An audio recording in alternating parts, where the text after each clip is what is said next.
So hello guys, welcome to Farm Motorsport. In this video, we are going to discuss about antifungal या फिर हम कहते हैं anti fungal drugs.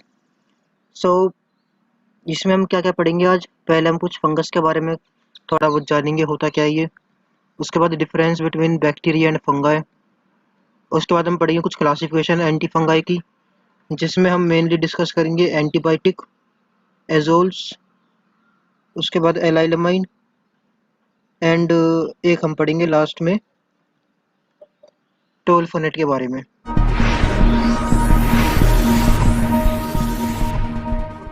Mycosis, इसको mycosis भी बोला जाता है. They are eukaryotic organisms possess cell wall. So ये यूकैरियोटिक ऑर्गेनिज्म है और सेल वॉल पोजेस करते हैं. यूकैरियोटिक, हम भी यूकैरियोटिक ऑर्गेनिजम्स में आते हैं. So they also come under the category of eukaryotes.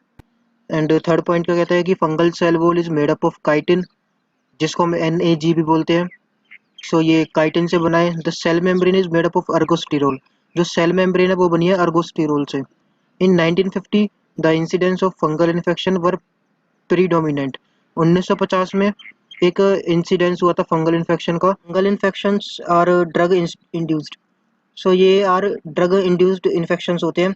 Infections majorly occur in immunocompromised और पीपल रिसीविंग इम्यून सप्रेसेंट. तो ये उन लोगों को होता है जिसका इम्यून सिस्टम थोड़ा वीक होता है, या फिर अगर वो इम्यूनो सप्रेसेंट ड्रग्स वगैरह ले रहे हैं तो बेसिकली उनको जल्दी हो जाता है. उसके बाद बात करें डिफरेंस की, तो डिफरेंस में peptidoglycan layer is present in the cell. Bacteria के अंदर हम बात करें तो पेप्टाइडोग्लाइकन लेयर प्रेजेंट होती है और वो कंसिस्ट करती है नागा और नामा. ठीक है. और अगर हम बात करें फंगाई की, तो फंगाई में क्या होता है, पॉलीसेकेराइड, बहुत सिंपल और कॉम्प्लेक्स पॉलीसेकेराइड पाए जाते हैं इसमें. ठीक है. और मेनली काइटिन प्रेजेंट होता है. ठीक है. उसके बाद cell wall is composed of protein. इसमें सेल वॉल बनी होती है, वो बनी होती है एर्गोस्टिरोल की. और lipid present in cell wall are made of cholesterol. ठीक है. तो ये था बहुत बेसिक सा difference between fungi and bacteria. उसके बाद हमारे पास ये टोटल 5 क्लासेस हैं. फर्स्ट है एंटीबायोटिक, जिसमें polyene, echinocandins, heterocyclic benzofuran. And the second class है वो है एंटीमेटाबोलाइट, एजोल. थर्ड है एजोल.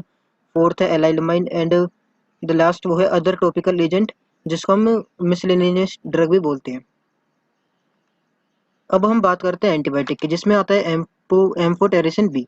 तो एम्फोटेरिसिन बी क्या है, पोलिन एंटीबायोटिक है, इस कैटेगरी में आता है. So amphotericin B bind to ergosterol in the plasma membrane to sensitive fungal cell.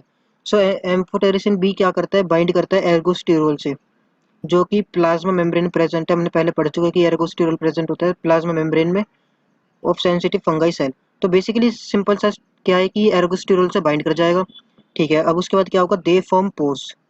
अब ये पोर्स बना लेगा, जैसा डायग्राम में देख सकते हो कि इसने यहाँ पे पोर्स बना लिए. इससे हुआ क्या, जो potassium and other small molecule है वो लोस्ट, मतलब वो निकल गए through the pore, causing cell death. तो जिससे क्या हुआ, सेल डेथ हो गया. जो छोटे छोटे मॉलिक्यूल्स हैं वो लोस्ट, मतलब निकलना शुरू हो गए थ्रू द पोर्स. तो इन पोर्स में से वो निकलना शुरू हो गए. The pores disturbed membrane function. वो क्या करेगा, डिस्ट्रॉय कर देगा, मतलब मेम्ब्रेन का जो फंक्शन है उसको बिल्कुल कंप्लीटली खत्म कर देगा. Allowing electrolyte and small molecule to leak from cell resulting in cell death. ठीक है. उसके बाद मैकेनिज्म में हम थोड़ा अगर फ्लो चार्ट की फॉर्म में पढ़ें तो ये है एम्फोटेरिसिन बी. ये क्या करेगा, बाइंड करेगा एर्गोस्टिरोल इन फंगल सेल वॉल.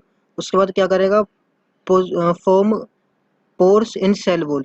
तो क्या करेगा, पोर्स बना लेगा सेल वॉल में. उसके बाद जो सेल कंटेंट है वो लीक आउट हो जाएगा और सेल डेथ हो जाएगा. अब ये है उसका स्ट्रक्चर एम्फोटेरिसिन बी का. अब इसमें क्या 7 डबल बॉन्ड आते हैं. नेक्स्ट ड्रग है नाइस्टेटिन, जो अनदर एंटीबायोटिक है. सो बेसिकली जो मेनली कंफ्यूज मत होना, जो स्टेटिन्स होती है वो HMG कोएंजाइम A इनहिबिटर होती है. ठीक है. तो ये जीपेट में क्वेश्चन आ सकता है कि नाइस्टेटिन क्या है, HMG को इनहिबिटर है या फिर आपका एंटीबायोटिक है. सो याद रखना, नाइस्टेटिन एक एंटीबायोटिक है जो हमने पढ़ा था एंटी फंगल में. तो ये क्या है, टेट्राइन मैक्लोराइड है. उसके बाद प्रोड्यूस्ड बाय स्ट्रेप्टोमाइसिस न्यूसरे और can be used only topically, मतलब हम इसको टॉपिकली यूज करेंगे. उसके बाद जो मैकेनिज्म ऑफ एक्शन है वो एम्फोटेरिसिन बी जैसा ही है. मतलब पोर्स बना लेगा। उसके बाद जो सारा कंटेंट है वो सारा लीक आउट हो जाएगा और क्या होगा, सेल की डेथ हो जाएगी। आफ्टर डेट ग्रेसियोफल्विन क्या करेगा, बाइंड करेगा टिब्यूलिन्स के साथ, जो इनिबिट करेगा mitotic spindle formation, resulting in inhibition of separation of daughter nuclei. अब ये नॉर्मल मैकेनिज्म है किसी भी इसका, कि मेटाफेज के बाद जो एनाफेज आता है, एनाफेज में मेनली जो वो होते हैं हमारे पास, सेपरेशन होते हैं इसके स्पिंडल्स के, वो हो जाते हैं। पर ये क्या करेगा, इसमें क्या है, अब ग्रीसोफल्विन बाइंड कर गया टिब्यूलिन के साथ, अब क्या होगा, ये इनिबिट कर देगा माइटोटिक स्पिंडल फॉर्मेशन। मतलब माइटोटिक के स्पिंडल्स नहीं बन पाएंगे, जिससे क्या होगा, जो डॉटर न्यूक्लियाई है वो इनिबिट हो जाएगा, मतलब मेटाफेज में ही वो उसको ब्लॉक कर देगा। ठीक है, ये ड्रग, और जो कि एक फंगाई स्टैटिक इफेक्ट है, मतलब फंगाई की जो ग्रोथ है उसको रोक देगी। उसके बाद नेक्स्ट कैटेगरी है वो एजोल्स। एजोल्स दो उसमें डिवाइड करे गए हैं, कि फर्स्ट है इमिडाजोल ग्रुप। इमिडाजोल क्या होता है, 2 नाइट्रोजन इन एजोल रिंग। ठीक है, एंड द सेकंड इज ट्राइएजोल, मतलब 3 नाइट्रोजन इन एजोल रिंग। अब अगर हम बात करें इसकी मैकेनिज्म ऑफ एक्शन की, सो ये लेंसोस्टिरोल है, लेंसोस्टिरोल से सेल मेम्ब्रेन बनी है। ठीक है, तो यहाँ पे एक्ट करेगा और ये 14 अल्फा डाइमिथाइलेज को इनहिबिट करेगा एजोल। आगे हम देखेंगे कि और अच्छे हम डीप में पढ़ेंगे मैकेनिज्म ऑफ एक्शन। अभी फिलहाल आप इसके इस पॉइंट पे ध्यान दीजिए कि डिवाइड इनटू 2 ग्रुप्स। फर्स्ट है इमिडाजोल। इमिडाजोल मतलब 2 नाइट्रोजन इन एजोल रिंग, और ट्राइजोल क्या होता है, 3 नाइट्रोजन इन एजोल रिंग। अब क्लासिफिकेशन है according to imidazole and triazole. अब इमिडाजोल को याद रखने का तरीका है कोमेट के। कोमेट के मतलब क्लोट्रिमोजाजोल, ऑक्सीकोनाजोल, माइकोनाजोल, इकोनाजोल, टायोकोनाजोल, कीटोकोनाजोल। ठीक है, और जो ट्राइजोल का रखने का है वो है fit VIP. Fluconazole, itraconazole, terconazole, voriconazole, isavuconazole, posaconazole. अब ये तो हो गई हमारी क्लासिफिकेशन। अब हम पढ़ते हैं इनके स्ट्रक्चर्स। सो जैसा कि हमने बोला था कि इमिडाजोल एंड ट्राइजोल। अब इमिडाजोल कैसे, इसमें देखिए ये इमिडाजोल है, कैसे पता पड़ा कि 2 नाइट्रोजन है इन अ रिंग, तो ये है इमिडाजोल। अगेन ये जो है माइकोनाजोल, अब इसको देखते हैं हम, 2 नाइट्रोजन इन अ रिंग, तो ये भी एक इमिडाजोल है। अब इन पांचों ड्रग में से कोई एक ड्रग है जो कि ट्राइएजोल है, तो जल्दी जाके कमेंट कीजिए कि ट्राइएजोल कौन सी ड्रग है, और इससे क्या होगा, आपकी प्रैक्टिस हो जाएगी। ठीक है, सो बताइए कि कौन सी ट्राइएजोल ड्रग है। उसके बाद एलाइलामाइन नेक्स्ट कैटेगरी है, जिसमें हम पढ़ेंगे टर्बिनाफाइन। अब हमने पहले पढ़ा था कि लेंसोस्टिरोल के यहाँ पे एजोल काम कर रहे हैं। ठीक है, ये हमने मेन पढ़ा था। अब देखिए उसके ऊपर का ये पूरा स्टेप है कि कैसे सेल मेम्ब्रेन बनती है, जो फंगाई की मेम्ब्रेन है बनती है, कैसे बनती है। पहला है एसाइल एसिटाइल कोएंजाइम है। ठीक है, एसिटाइल कोएंजाइम से बनता है स्क्वेलिन इपोक्साइड, स्क्वेलिन इपोक्साइड से बनता है स्क्वेलिन, स्क्वेलिन से बनता है लेंसोस्टिरोल, और लेंसोस्टिरोल से बन रही है सेल मेम्ब्रेन। सो ये सारे बेसिकली कंपाउंड्स हैं जो 1 बाय 1 पूरी साइकिल में चल रहे हैं। सो अब क्या होगा कि एसिटाइल कोएंजाइम में से स्क्वेलिन इपोक्साइड बन गया। ठीक है, तो अब स्क्वेलिन इपोक्साइड से जब स्क्वेलिन बनेगा, तो यहाँ पे आपकी एलाइलामाइन ड्रग जो हम पढ़ेंगे अभी, वो एक्ट करेगी। ठीक है, और ये इनिबिट करेगी स्क्वेलिन इपोक्साइड को। बेसिकली क्या हो रहा था कि स्क्वेलिन इपोक्साइड यहाँ पे एक्ट कर रहा था, और ये स्क्वेलिन इपोक्साइड को स्क्वेलिन में कन्वर्ट कर रहा था। कौन कर रहा था कन्वर्ट, स्क्वेलिन इपोक्साइडेज। ठीक है, एज है ना, तो मतलब एंजाइम है। अब क्या करेगा, इसको कर देगा इनिबिट। कौन करेगा, एलाइलामाइन ड्रग।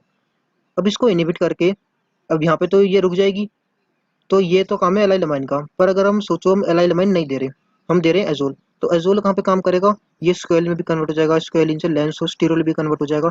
जब लेंसोस्टिरोल से ये बनेगा ना अर्गोस्टिरोल, तब ये एक्ट करेगा। ठीक है, तो तब एजोल काम करेगा लेंसोस्टिरोल से अर्गोस्टिरोल बनने में, और ये इनिबिट करेगा 14 अल्फा डाइमिथाइलेज। सो ये पूरा ओवरव्यू है दोनों ड्रग्स का, ये याद कर लीजिए, बहुत इंपॉर्टेंट है। और ये कुछ हमारी ड्रग्स हैं, टर्बिनाफाइन, नेप्टिफाइन, एमरोल्फाइन। ठीक है, अब हम पढ़ रहे हैं मेडिसिनल केमिस्ट्री। सो स्ट्रक्चर चार और सिंथेसिस वगैरह बहुत इंपॉर्टेंट है। सो ये उसकी सिंथेसिस है कि पहला है 2 नेफ्थोल प्लस में थायोफोजीन, तो ये कंबाइन होकर यहाँ से HCl निकला, एंड एन मिथाइल 3 टोलिडीन बना, और फिर ये बन गया टोल्फोनेट। सो यही था गाइस आज इस वीडियो में। I hope you like it, and if you like the video press the like button and comment कीजिएगा कि वो कौन सी ड्रग है जो ट्राइएजोल है, ठीक है। And if you are new here, join us by subscribing this channel. We will meet in our next video.